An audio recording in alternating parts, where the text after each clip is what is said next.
lagi kita berdoa. Bapa, kami menyerahkan diri kami kepadamu dalam saat ini. Engkaulah kiranya boleh memberkati, supaya oleh Roh-Mu yang kudus dan oleh firman-Mu akan menolong kami boleh mengenal Engkau dengan benar. Berkati kami Tuhan, dan Engkaulah menghalau segala kuasa kegelapan dari tengah-tengah kami, dan biarlah Tuhan sendiri menawan pikiran kami sepenuhnya. Terima kasih Bapa, di dalam nama Yesus kami berdoa. Amin. Selamat pagi untuk kita semua. Ya. Mari pagi ini kita akan melihat di dalam sekolah Minggu Dewasa ini dari Yohanes 1 ayat 1. Kita baca saja sampai ayat yang ke-18 ya. Yohanes 1 ayat 1 sampai ke-18. Mari kita membacanya secara responsori ya. Saya yang ganjil, Bapak, Ibu, dan saudara-saudari nanti semua yang genap. Pada mulanya adalah firman. Firman itu bersama-sama dengan Allah dan firman itu adalah Allah. Ia pada mulanya bersama-sama dengan Allah. Segala sesuatu dijadikan oleh Dia, dan tanpa Dia tidak ada suatu pun yang telah jadi dari segala yang telah dijadikan. Dalam Dia ada hidup, dan hidup itu adalah terang manusia. Terang itu bercahaya di dalam kegelapan, dan kegelapan itu tidak menguasainya. Datanglah seorang yang diutus Allah, namanya Yohanes. Ia datang sebagai saksi untuk memberi kesaksian tentang terang itu, supaya oleh Dia semua orang menjadi percaya. Ia bukan terang itu, tetapi ia harus memberi kesaksian tentang terang itu. Terang yang sesungguhnya yang menerangi setiap orang sedang datang ke dalam dunia. Ia telah ada di dalam dunia, dan dunia dijadikan olehnya, tetapi dunia tidak mengenalnya. Ia datang kepada milik kepunyaannya, tetapi orang-orang kepunyaannya itu tidak menerimanya. Tetapi semua orang yang menerimanya diberinya kuasa supaya menjadi anak-anak Allah, yaitu mereka yang percaya dalam namanya. Orang-orang yang diperanakkan bukan dari darah atau dari daging, bukan pula secara jasmani oleh keinginan seorang laki-laki, melainkan dari Allah. Firman itu telah menjadi manusia dan diam di antara kita, dan kita telah melihat kemuliaannya, yaitu kemuliaan yang diberikan kepadanya sebagai anak tunggal Bapa, penuh kasih karunia dan kebenaran. Yohanes memberi kesaksian tentang Dia dan berseru katanya, "Inilah Dia yang kumaksudkan ketika aku berkata, kemudian padaku akan datang Dia yang telah mendahului aku, sebab Dia telah ada sebelum aku." Tidak seorang pun yang pernah melihat Allah, tetapi anak tunggal Allah yang ada di pangkuan Bapa, Dialah yang menyatakannya. Oke, terima kasih. Ya, baik. Mari kita melihat di sini, tema kita adalah Allah yang menjadi manusia. Ya, kertas warta kita mari kita lihat. Injil Yohanes memulai tulisannya dengan memperkenalkan Yesus adalah Allah yang sejati yang menjadi manusia. Yesus adalah Logos atau firman yang ada bersama Bapa dari mulanya. Firman telah menjadi manusia artinya bahwa hanya melalui Yesuslah kita dapat mengenal Allah. Maka untuk mengenal Allah kita harus mengenal Yesus. Untuk bersekutu dengan Allah, kita harus bersekutu dengan Yesus. Ya, kita langsung masuk ke dalam pertanyaan yang pertama. Siapakah firman di dalam nats ini? Ya. Bagi orang Yahudi, Allah itu adalah Allah yang transenden, yang jauh, yang gak mungkin manusia bisa jangkau. Allah yang begitu agung, Allah yang begitu besar, Allah yang begitu mulia, yang gak akan bisa manusia untuk dekat dengan Dia, ataupun gak akan bisa manusia ini menjangkau Allah itu. Tetapi di sini tadi kita melihat sesuatu yang sangat agung yang dinyatakan oleh Yohanes ini. Bagaimana Allah yang transenden, Allah yang agung, yang mulia itu, Allah itulah yang Allah sudah menjadi imanen, yang ada di antara manusia, yang hadir di dalam manusia. Maka di sini tadi dikatakan firman, pada mulanya adalah firman. Ini tentu mengingatkan kita ke dalam kitab Kejadian. Tentu ketika Yohanes menuliskan pada mulanya di dalam kitab Yohanes ini, tentu orang-orang Yahudi diingatkan kepada kitab Kejadian. Pada mulanya Allah. Di sini pada mulanya firman. Firman itu bersama-sama dengan Allah dan firman itu adalah Allah. Iya. Firman bersama dengan Bapa dari mulanya. Dan firman itu adalah Allah. Orang Yahudi tahu bahwa firman itu yang disebut adalah logos, itu adalah perkataan Allah itu sendiri, baik itu yang diucapkan ataupun perkataan yang ada masih dalam pikiran. Itu adalah firman. Yang ada di dalam diri Allah ini tadi dikatakan yang bersama dengan Allah, firman itu adalah Allah. Ini menjadi manusia. Maka kita lihat tadi ya, bagaimana firman tadi hadir menjadi manusia. Bukankah ini sesuatu yang sangat luar biasa? Supaya kita boleh mengenal Dia, supaya kita memiliki persekutuan dengan Dia. Maka di sini tadi dikatakan firman itu adalah Allah. Firman itu yang sudah bersama dengan Bapa dari sejak kekekalan. Dan oleh firman itu jugalah Bapa menjadikan segala sesuatu. Kalau di sini di ayat yang ketiga dikatakan segala sesuatu dijadikan oleh Dia. Dan tanpa Dia tidak ada satu pun yang telah jadi dari segala yang telah dijadikan. Kalau di dalam bahasa Karo itu lebih dalam ya. Oleh Dia, melalui Dia, yaitu melalui firman inilah Bapa menjadikan segala sesuatu. Dan tanpa Dia tidak ada sesuatu pun yang jadi kalau bukan Dia yang menjadikannya. Maka di sini Yohanes menyatakan bahwa firman yang menjadi manusia itulah Yesus. Ini Allah yang sejati. Karena Dia yang menciptakan segala yang ada. Dia yang menciptakan semuanya. Apa yang segala yang ada? Mari kita melihat di dalam Kolose 1.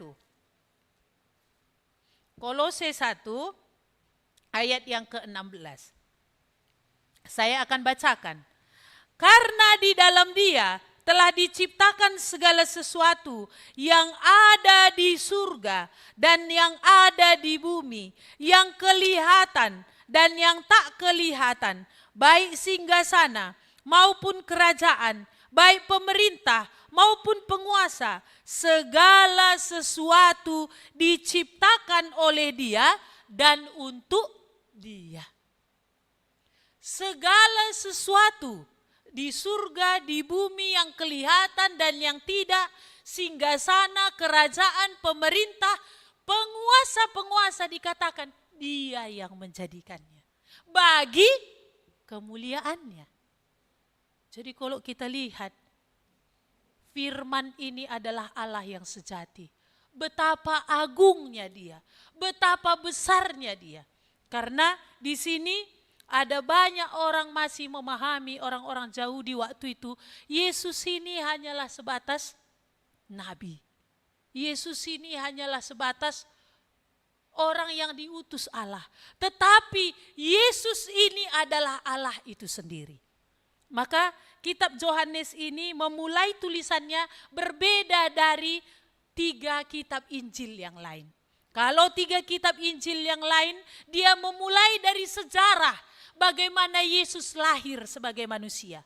Tetapi kitab Yohanes ini dia langsung memulai dengan siapa Yesus itu, yang adalah Allah yang sejati, yang menciptakan segala sesuatunya. Tanpa dia tidak ada satu pun yang jadi dari segala yang telah dijadikan. Kalau kita melihat ya, betapa besarnya dia. Dan dikatakan tadi, firman itu telah menjadi manusia. Firman itu telah turun, Allah itu telah turun untuk menyatakan supaya kita mengenal Allah itu dengan benar. Maka di ayat 18 dikatakan, tidak ada seorang pun yang melihat Allah, tetapi anak tunggal Allah yang ada di pangkuan Bapa, dia yang menyatakannya. Jadi kalau kita mau mengenal Allah, kita harus mengenal Yesus. Mungkin banyak orang tahu tentang siapa Tuhan.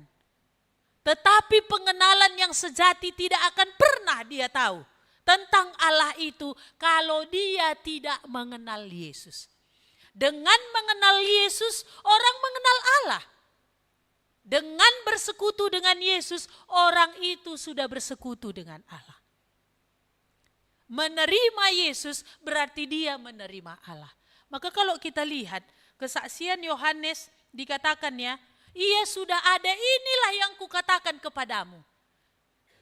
Yang sudah ada sebelum aku ada. Padahal kalau dari segi usia kelahiran di bumi ini, bukankah Yohanes lebih tua 6 bulan dari Yesus? Tapi mengapa Yohanes Pembaptis berkata, inilah yang kukatakan kepadamu. Dia sudah ada sebelum aku ada. Kenapa? Karena Yesus sudah ada bersama Bapa dari sejak kekekalan. Dan ketika juga waktu itu Yesus menyembuhkan seorang yang lumpuh. Mari kita melihat supaya lebih jelas di dalam Yohanes 5 ayat yang ke-17. Yohanes 5 ayat ke-17, saya bacakan. Tetapi ia berkata kepada mereka, Bapakku bekerja sampai sekarang, maka aku pun bekerja juga.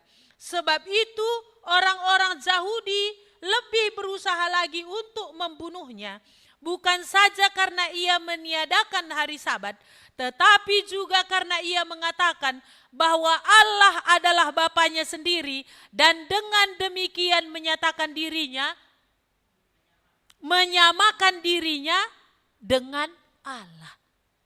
Jadi Yesus di sini menyembuhkan orang lumpuh pada saat hari Sabat.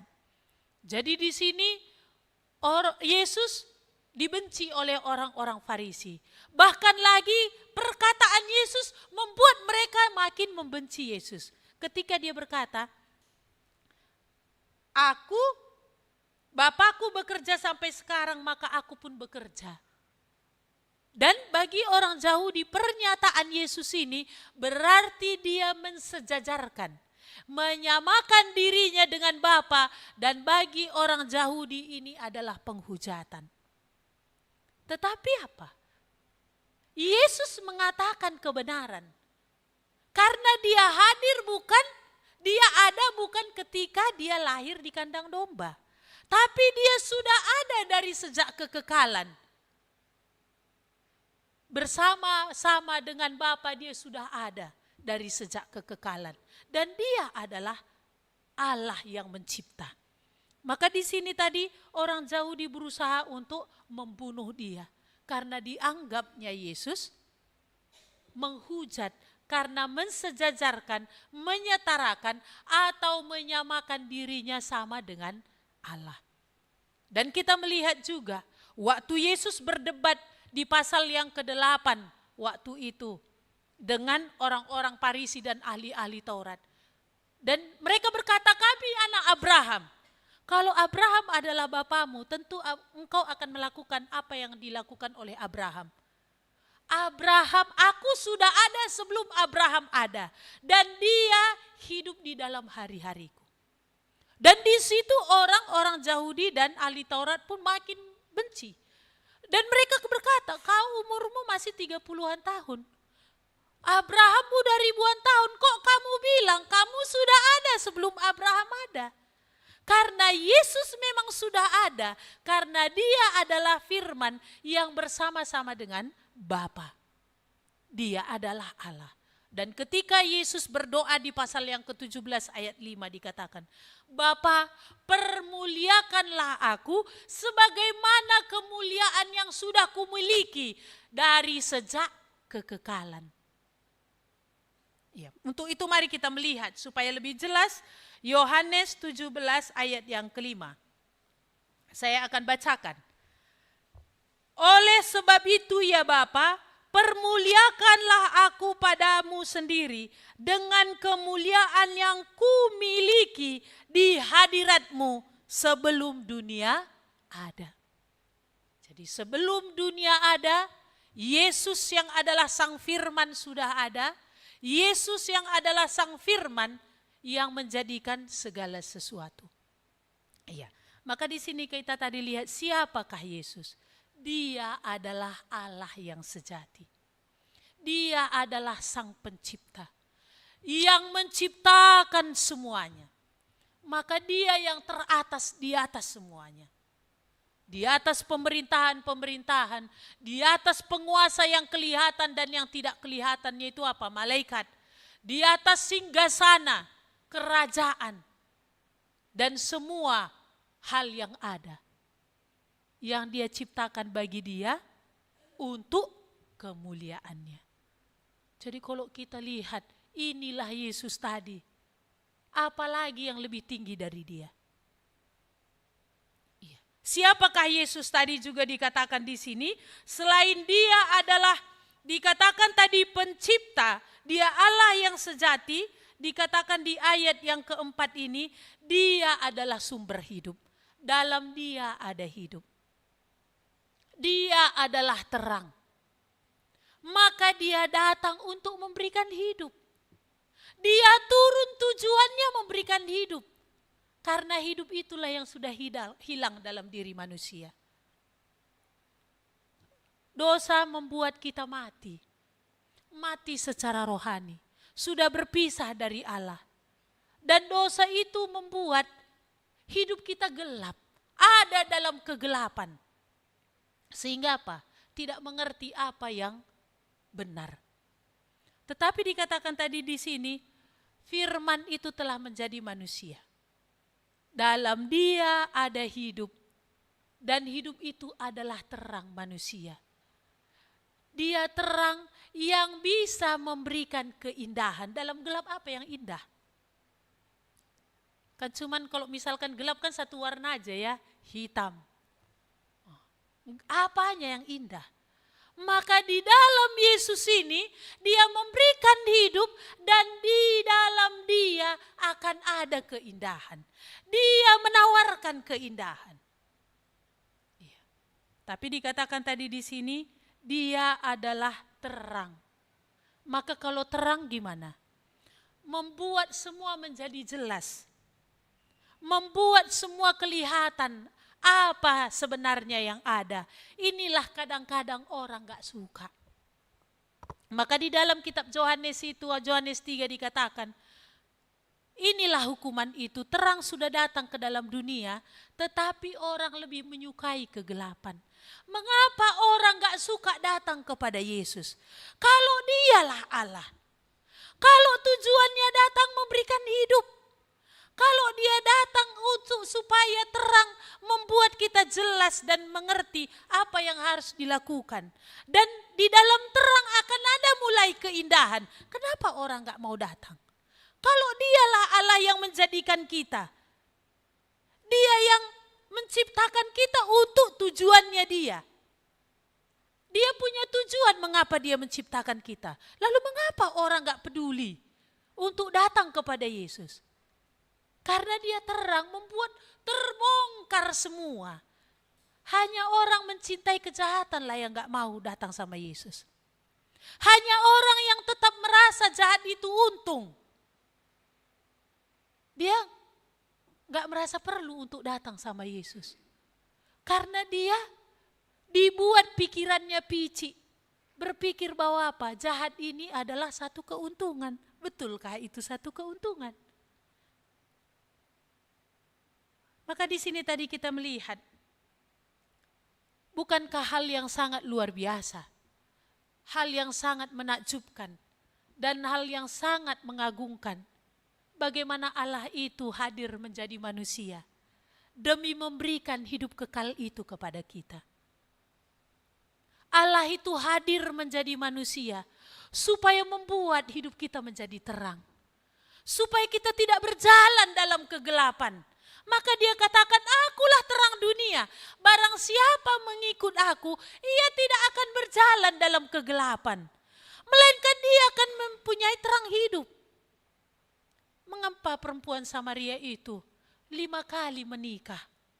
Walaupun dia tahu itu memalukan. Tetapi dia jalani walaupun tidak semakin baik. Kalau enggak kan kenapa sampai 5 kali? Kalau udah baik yang keempat kan udah berhenti kan? Berarti kan makin gak baik. Tinggalkan lagi. Sampai yang terakhir udah hidup bersama. Yang keenam, hampir keenam. Udah hidup bersama. Gelap. Enggak tahu lagi apa yang harus dibuat. Yang dia tahu, ya inilah. Tetapi kita melihat, Yesus katakan, akulah terang dunia. Maka begitu Yesus hadir, dan inilah yang dikenal oleh perempuan Samaria ini. Dan bagaimana Yesus menyatakan dirinya kepada dia, terbuka pikirannya. Sehingga melihat dosa itu adalah dosa. Sehingga melihat ini akan membawa kepada kebinasaan. Sehingga mengerti bahwa aku memerlukan juru selamat. Jadi Yesus adalah Allah yang sejati, menjadi manusia, tujuannya adalah untuk memberikan kita hidup.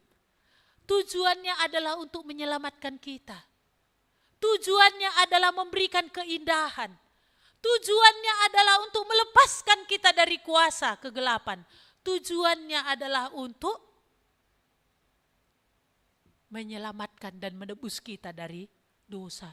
Supaya kita berjalan dalam yang benar. Supaya akan ada mulai yang indah itu. Maka kalau pribadi lepas pribadi, keluarga demi keluarga, jikalau bukan datang kepada Tuhan, maka enggak adanya hidup yang sejati itu. Jikalau bukan datang kepada Tuhan, enggak terangnya mengerti keluarga ini mau dibawa kemana. Ya udahlah, sekedar membesarkan anak. Uga kalak bagaimana orang begitulah. Ya makanya kan kadang-kadang tuntutan orang, kenapa belum menikah? Kan semua orang menikah tanpa mengerti apa tujuan pernikahan. Kamu mengerti apa yang kamu jalani hari ini? Ya beginilah bernikah. Ya kalau berantem pun di dalam rumah nikah, dalam artian pukul-pukulan atau seperti apa, main fisik begitu. Ya beginilah memang. Tanpa mengerti bahwa apa di dalam Yesus ini tadi akan ada satu keindahan karena terang. Iya. Maka kalau di luar Yesus dikatakan apa? Mati yang ada. Hidup dalam gelap kan buruknya pasti terjadi. Melangkah enggak ngerti apa yang dikerjakan. Melakukan yang baik menurut cara sendiri. Akhirnya apa? Di mana dosa, di situ yang semakin menguasai. Tetapi kita lihat tadi di sini, bagaimana Yesus tadi hadir untuk memberikan hidup dan membuat hidup kita menjadi terang. Mari kita melihat pertanyaan yang kedua. Bagaimanakah respon orang-orang terhadap firman yang telah menjadi manusia? Dikatakan tadi ayat yang ke-9, terang yang sesungguhnya yang menerangi setiap orang sedang datang ke dalam dunia. Dan bahkan dikatakan dia telah ada di dalam dunia. Tetapi bagaimana? Ternyata enggak semua memiliki respon menerima Yesus yang adalah Allah sejati, Yesus yang adalah sumber hidup, Yesus yang adalah terang. Yesus yang memberikan hidup tadi enggak semua ternyata menerima.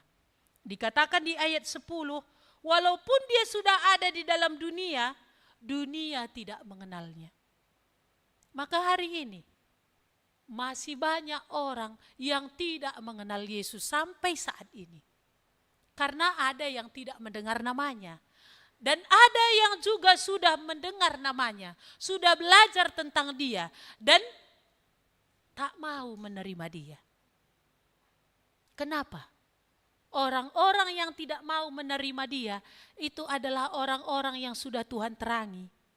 Tapi dia lebih memilih kejahatan itu daripada datang untuk dilepaskan dari yang jahat. Ya, itu orang ini ya. Orang yang ada di tulisan Yohanes ini. Waktu masanya Yohanes, ketika dia menuliskan tulisan ini, udah jelas bagi orang itu siapa Yesus. Siapa?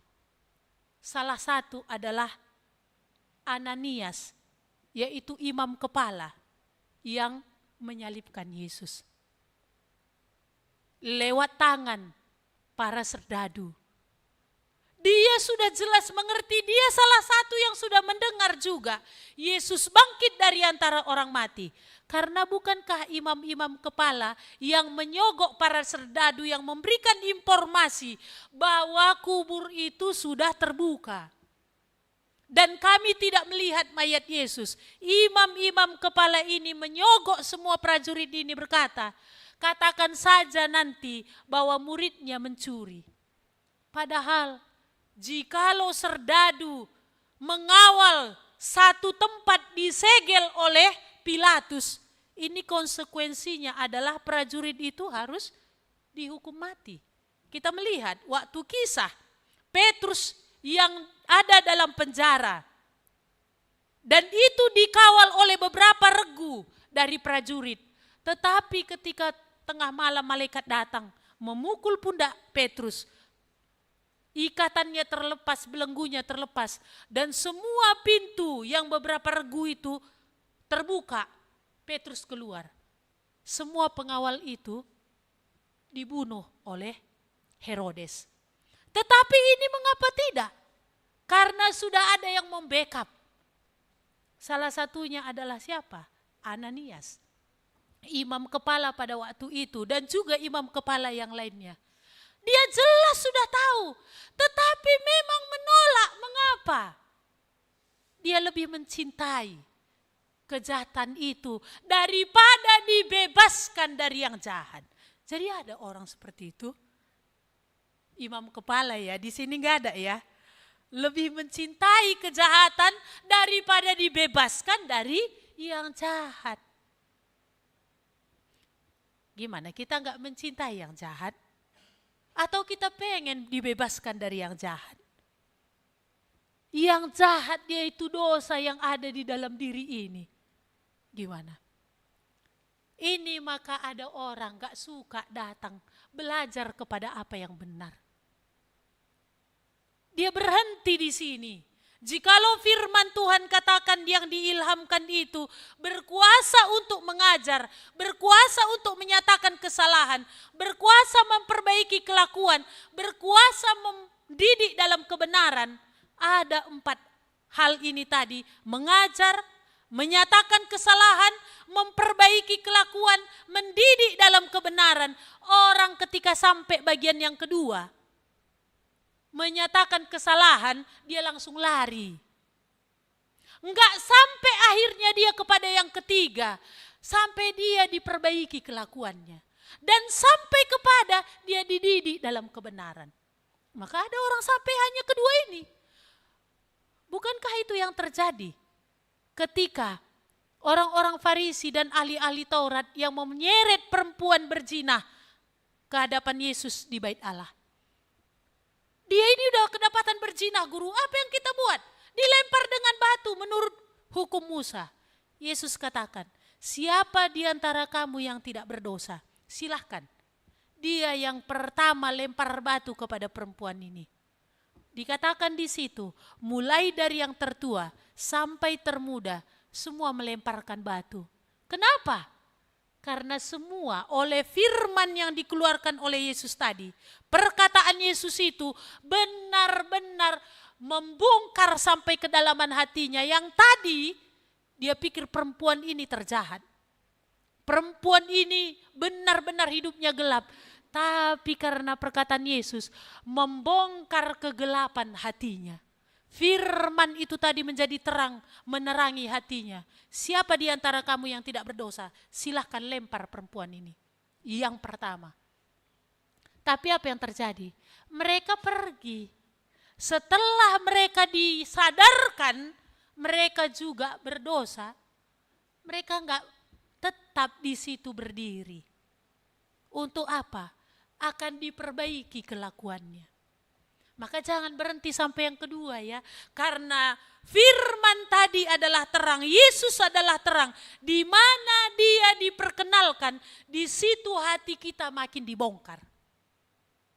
Karena firman itu adalah tajam seperti pedang. Tapi jangan berhenti. Ketika mulai diterangi sampai kedalaman hati kita. Bagaimana dosa tadi gak bisa lagi tersembunyi. Jangan lari. Seperti ahli Taurat dan orang-orang Farisi ini. Tapi biarlah tetap berdiri seperti perempuan berzinah itu. Sampai Tuhan akan berkata, aku tidak menghukum engkau. Pergilah dan jangan berbuat dosa lagi mulai dari sekarang. Maka di sini tadi bagaimana? Bagaimanakah respon orang terhadap Allah yang sudah menjadi manusia ini tadi? Yang tujuannya memberikan hidup dan membuat hidup kita menjadi terang. Dikatakan tadi di sini ternyata enggak semua orang menerimanya. Walaupun begitu, ada yang menerimanya. Ya, mari kita melihat pertanyaan yang ketiga. Apa yang terjadi atas orang-orang yang menerima Yesus karena dia percaya? Dikatakan di ayat yang ke-12, tetapi semua orang yang menerimanya diberinya kuasa supaya menjadi anak-anak Allah, yaitu mereka yang percaya dalam namanya. Dikatakan tadi di sini, tetapi semua siapa saja yang menerima Yesus, yang sudah tahu Yesus ini adalah Allah yang menciptakan. Dia menjadi manusia untuk memberikan kehidupan. Di dalam dialah kita bisa lepas dari kegelapan. Siapa yang menerimanya tadi dikatakan? Diberi kuasa menjadi anak-anak Allah. Yaitu siapa? Yang percaya. Dalam namanya. Ada orang menerima Yesus karena apa? Ada orang menerima atau percaya Yesus karena beberapa alasan. Menerima Yesus bukan karena sampai dia melihat Yesus adalah Allah yang menciptakan dia, di mana dia harus hidup untuk dia. Tapi ada menerima Yesus karena apa? Karena mujizat. Karena Yesus sudah menyembuhkan dia. Karena Yesus sudah menolong dia. Karena Yesus sudah menjawab doanya. Hanya sebatas itu. Jadi iman yang seperti ini adalah iman yang mujizat. Maka dia hanya terima Yesus yang sudah menolong aku. Tapi tidak sampai kepada Yesus adalah Allah yang di dalamnya aku bisa diampuni. Yesus yang adalah Allah yang di dalamnya aku bisa diselamatkan. Yesus yang adalah Allah yang kepada dia aku harus tunduk. Kan tadi katanya percaya dalam namanya. Apa arti nama Yesus? Yang menyelamatkan dari dosa. Jadi ada percaya Yesus ini karena memang dia diwariskan sebagai orang Kristen ya. Artinya orang tuanya Kristen, dia menjadi orang Kristen. Jadi kalau kita tanya, kamu percaya Yesus Tuhan? Ya, aku percaya Yesus Tuhan. Apakah Yesus menjadi Tuhan yang mengatur hidupmu? Ini dua hal lagi. Ini hal yang lain lagi. Dia bilang aku percaya Yesus Tuhan. Tapi apakah dia menjadi Tuhan atas hidupmu? Enggak. Yang menjadi Tuhan atas hidupku, aku. Yang ngatur aku, ya aku. Yang mimpin aku, ya aku. Maka sukaku. Ya giliran aku butuh Yesus untuk menolong aku, baru aku lapor. Tapi apa maunya Yesus? Mana tahu aku. Mana mau tahu aku. Nah, ini yang dikatakan tadi hanya sebatas tahu. Tapi bukan menerima Yesus itu Tuhan yang menjadi raja atas hidupnya. Yang kedua tadi adalah iman yang mujizat tadi, karena sudah pernah Tuhan menjawab doanya. Karena Tuhan sudah pernah menolong dia percaya. Tapi nggak pernah sampai kepada pengampunan dosa, nggak pernah sampai di situ. Aku orang berdosa yang melawan Tuhan dalam pikiran, melawan Tuhan dalam perbuatan, melawan Tuhan dalam perkataan. Aku mau bertobat. Aku mau menjadikan dia Tuhan dalam hidupku. Nggak sampai. Maka yang mana yang dimaksudkan oleh Yohanes ini? Tetapi semua orang yang menerimanya diberinya kuasa menjadi anak Allah, yaitu mereka yang percaya dalam namanya. Yaitu apa? Di dalam namanya dosa kita diampuni. Di dalam namanya berarti kita mau kembali menundukkan diri kepada Dia adalah Allah yang menciptakan kita. Iya. Mari kita melihat di dalam Yohanes 3. Apa maksudnya? Diberi kuasa menjadi anak Allah bagi mereka yang menerimanya. Yohanes 3 ayat 15. Saya bacakan, supaya setiap orang yang percaya kepadanya beroleh hidup yang kekal. Diberi kuasa menjadi anak Allah berarti apa? Diberikan hidup kekal.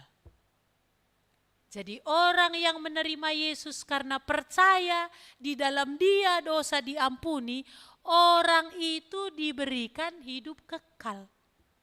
Jadi kalau karena dia percaya Yesus, karena sudah pernah dijawab doanya saja, tidak sampai kepada pengampunan dosa, nggak dapat ini. Maka diberi kuasa menjadi anak Allah berarti apa? Dia memperoleh hidup kekal.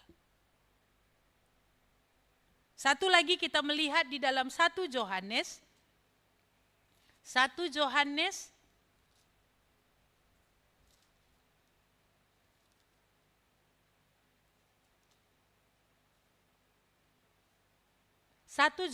3 ayat 23. Saya bacakan 1 Yohanes 3 ayat 23. Dan inilah perintahnya itu, supaya kita percaya akan nama Yesus Kristus anaknya. Dan supaya kita saling mengasihi sesuai dengan perintah yang diberikan Kristus kepada kita. Apa maksudnya? Orang yang menerima Yesus diberi kuasa menjadi anak Allah. Selain dia diangkat menjadi anak Allah berarti maksudnya apa? Pertama tadi diberikan hidup kekal. Kedua di sini diberi kuasa mampu mengasihi. Kalau tidak ada, kalau belum datang kepada Yesus, kasih yang seperti apa yang digaung-gaungkan oleh dunia? Kasih yang kalau kau mengasihi aku, kalau kau beri maka ku beri. Kalau kau kasih maka ku kasih. Lalu kalau kau musuhi, dari kau 1 dari aku 4. Itulah dunia. Kasih seperti ini. Tetapi dikatakan tadi di sini diberi kuasa menjadi anak Allah, yaitu apa? Diberi kemampuan untuk mengasihi. Siapa? Termasuk musuh. Diberi kuasa, diberi kemampuan untuk mengasihi siapa? Yang tidak seperti yang kita pikirkan. Kuasa itu diberi, itu hanya mampu dilakukan oleh orang-orang yang menerima Kristus. Kenapa? Karena dikatakan orang itu dimeteraikan oleh Roh Kudus. Roh Kudus diberikan di dalam orang itu yang memampukan dia untuk melakukan perintah ini. Yaitu apa? Mengasihi. Maka mengapa Yesus menuntut perintah, hendaklah kamu saling mengasihi satu dengan yang lain. Ini Yesus katakan kepada murid-muridnya. Karena memang sudah diberi kuasa itu. Yesus gak akan mungkin menuntut kalau tidak sudah diberikannya kuasa itu. Apa yang menjadi kekuatan orang percaya untuk memampukan dia mengasihi? Roh Kudus yang sudah memeteraikan dia, yang memanggil ya Aba, ya Bapa. Itu yang memampukan dia. Kalau orang yang belum menerima Yesus, kemampuan ini nggak akan ada. Ya, maka kalau tadi niat dalam menikah, aku akan mengasihi dia, dia akan mengasihi aku, betul lah memang bulan madu itu cuman bulan, nggak ada tahun madu. Karena apa? Kalau itu kekuatan dari diri memang cuma sebulan. Setelah nampak cungik-cungiknya nggak ada lagi kemampuan. Ya begitu ya, yang suami istri ini ya, nggak akan ada lagi kemampuan. Lalu apa yang perlu di sana? Jikalau orang itu sudah datang kepada Kristus, diberikan Roh Kudus, inilah yang bekerja, yang berseru terus kepada Bapa untuk menolong orang itu bisa mengasihi pasangannya yang kadang-kadang nggak seperti yang dia pikirkan. Kalau enggak, apa yang menjadi kekuatan coba di dalam rumah nikah ini? Apalagi hari ini yang gampangnya orang apa? Bercerai. Gampangnya orang bercerai. Enggak ada kemampuan untuk mengasihi. Enggak ada lagi kemampuan untuk menderita. Kalau dulu zaman orang tua saya, kenapa perceraian sangat kurang? Rasa malu masih kuat karena norma yang mengikat itu masih tinggi di masyarakat. Hari ini dipengaruhi oleh konten-konten receh itu ya kan. Apa katanya? 5 pun bisa kudapat melebihi kau. Iya, melebihi yang mana? Melebihi jahatnya iya. Tapi kan itu yang diserap. Itu yang akhirnya diperoleh. Apa yang dikatakan dunia ini?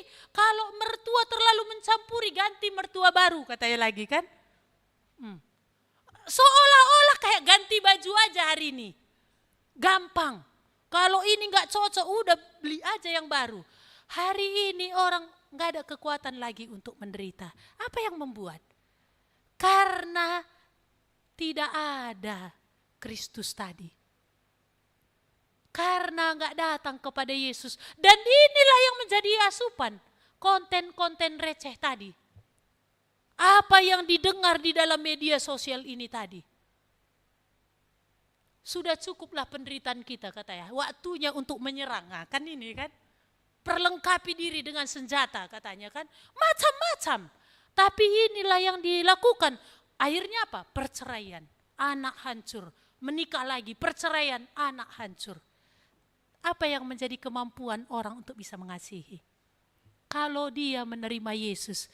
Diberi kuasa menjadi anak berarti apa? Selain diberikan tadi hidup kekal, dimeteraikan oleh Roh Kudus, disanggupkan untuk mengasihi.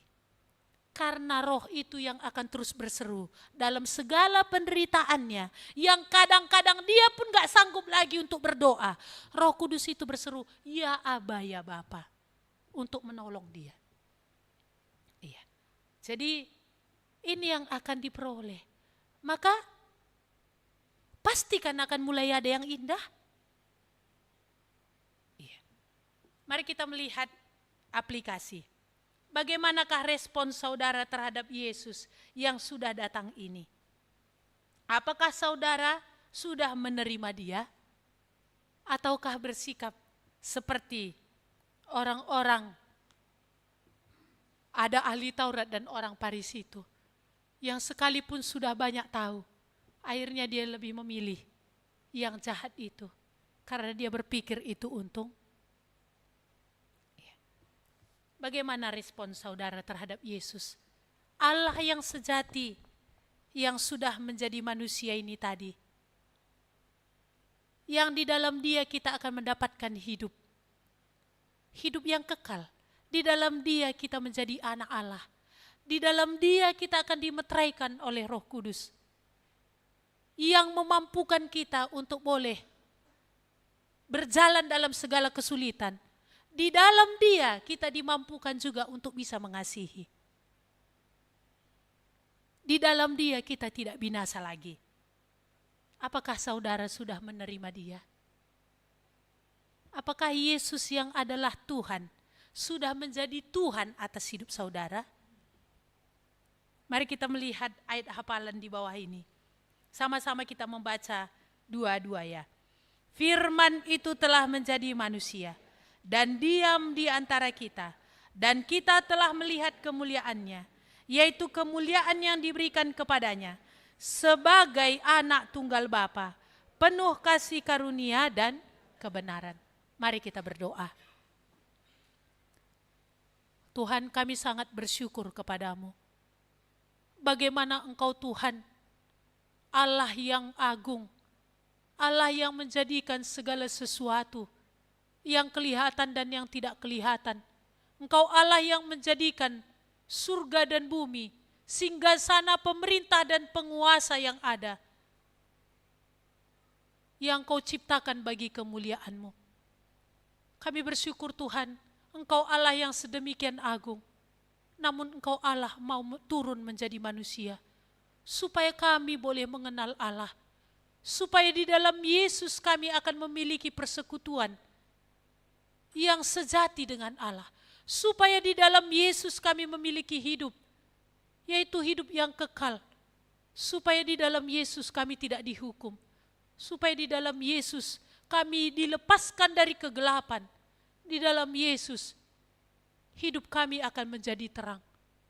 Tuhan, kami bersyukur betapa baiknya Engkau Tuhan, yang mengerjakan hal sedemikian di dalam Yesus untuk kami. Kami berdoa Tuhan, Engkaulah kiranya boleh menolong kami, supaya oleh Roh-Mu yang kudus dan oleh firman-Mu yang kami dengar hari ini, Tuhan benar-benar menolong kami untuk benar mengenal Engkau dengan benar, sehingga kami boleh percaya kepadamu.